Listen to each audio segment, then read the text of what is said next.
দেখাবো কিভাবে ইন্টারগেটিভ সেন্টেন্সের ন্যারেশন চেঞ্জ করতে হয়। ইন্টারগেটিভ সেন্টেন্স বলতে আমরা কি বুঝি?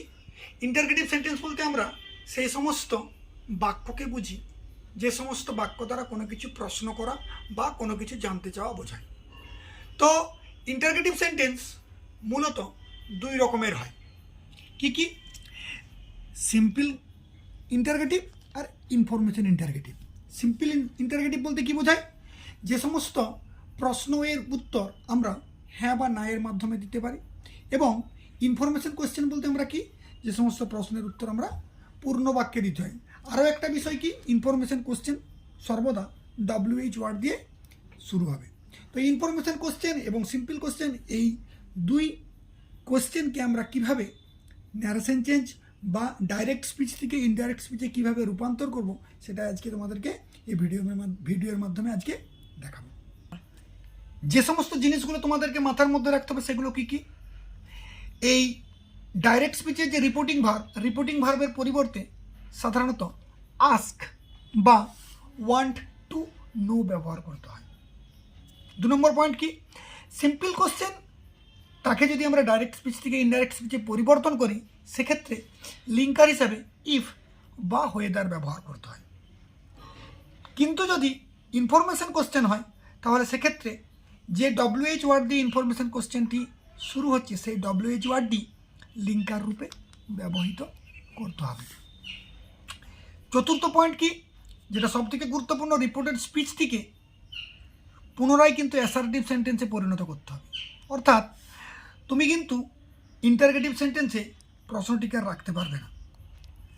আর টেন্স অনুসারে যে সমস্ত পরিবর্তন হয়, সেই সমস্ত পরিবর্তনগুলো নির্ধারিতভাবে সমস্ত নিয়মকানুন মেনেই করতে হবে। এরপর যদি তোমরা একটা উদাহরণ দেখো, তাহলে বুঝতে পারবে, তোমাদের কাছে বিষয়টা আরও ক্লিয়ার হয়ে যাবে।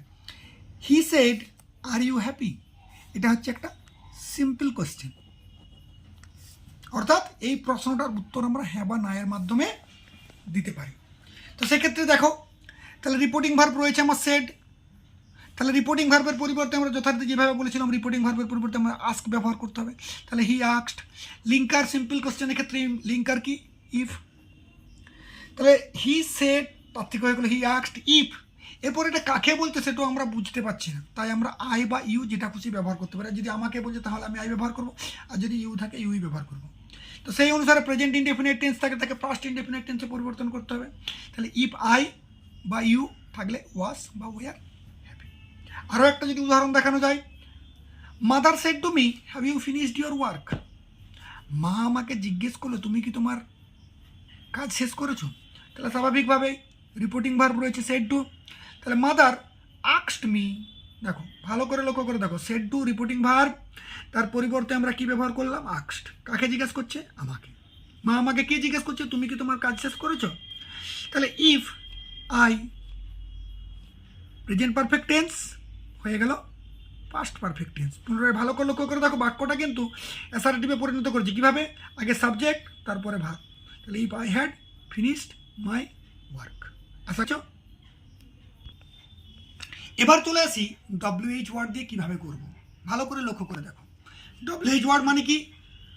যে সমস্ত প্রশ্ন WH ওয়ার্ড মানে who, which, what, where, how etcetera দিয়ে শুরু হয়। এই WH ওয়ার্ড দিয়ে প্রশ্ন শুরু হলে সেক্ষেত্রে কিন্তু ন্যারেশন চেঞ্জ করতে হলে কি বলেছিলাম, যে লিঙ্কার ওই WH ওয়ার্ডটাই বসবে, বাকি সমস্ত নিয়মকানুন একই হবে। ভালো করে লক্ষ্য করে দেখো, the teacher said comma quotation when do you go to school, তুমি কখন স্কুলে যাও। তাহলে রিপোর্টিং ভার্ব সেড আমার, রিপোর্টিং ভার্বের পরিবর্তে আস্কড। তাহলে দ্য টিচার আস্কড, কাকে জিজ্ঞেস করছে? বোঝা যাচ্ছে না, ধরে নিতে হবে আমাকেই জিজ্ঞেস করছে। তাহলে শিক্ষক মহোদয় জিজ্ঞাসা করলো। ভালো করে যদি লক্ষ্য করে দেখো, তুমি কখন স্কুলে যাও, এটা প্রেজেন্ট ইনডেফিনাইট টেন্স রয়েছে, তার ইন্টারগেটিভ সেন্টেন্স, তাকে অ্যাসার্টিভ করলে কী হবে? You go to school. তাহলে সেক্ষেত্রে কী হয়ে যাবে? প্রেজেন্ট ইনডেফিনিট থেকে পাস্ট ইনডেফিনিটে পরিণত করতে হবে। তাহলে সেক্ষেত্রে হবে hi when I went to school. চলো আরও একটা তোমাদেরকে দেখো, এটা দেখো, the boy said to his friend comma quotation what are you doing here, question mark question close. তাহলে এটা একটা ইন্টারগেটিভ সেন্টেন্স। এর অর্থ হচ্ছে তুমি এখানে কি করছো, অর্থাৎ এই প্রশ্নের উত্তর আমরা হ্যাঁ বা নাতে দিতে পারছি না। এরপর চলে যাব উত্তরের দিকে। তাহলে রিপোর্টিং ভার্ব রয়েছে সেড। তাহলে দি বয় এসকেড আস্কড, কাকে জিজ্ঞেস করছে, তার বন্ধুকে। যেহেতু ডব্লিউএইচ ওয়ার্ড দিয়ে রয়েছে তাই লিঙ্কার, সেক্ষেত্রে আমাকে ওই ডব্লিউএইচ ওয়ার্ডটাই বসাতে হবে। আর কি বলেছিলাম, এই যে বাক্যটাকে পুনরায় অ্যাসার্টিভে পরিণত করতে হবে, অর্থাৎ এর সাবজেক্টকে আগে জিজ্ঞেস হবে। কাকে জিজ্ঞেস করছে, তার বন্ধুকে জিজ্ঞেস করছে। তাহলে কী হবে, তাহলে the boy asked his friend what his friend, present indefinite অর্থাৎ এখানে আছে present continuous tense, are doing, তাহলে হয়েছে past continuous, was doing, here থাকলে দেয়ার হয়। আশা করি তোমাদের সমস্যার সমাধান করতে পেরেছি। যদি কোনো প্রশ্ন থাকে তোমরা আমাকে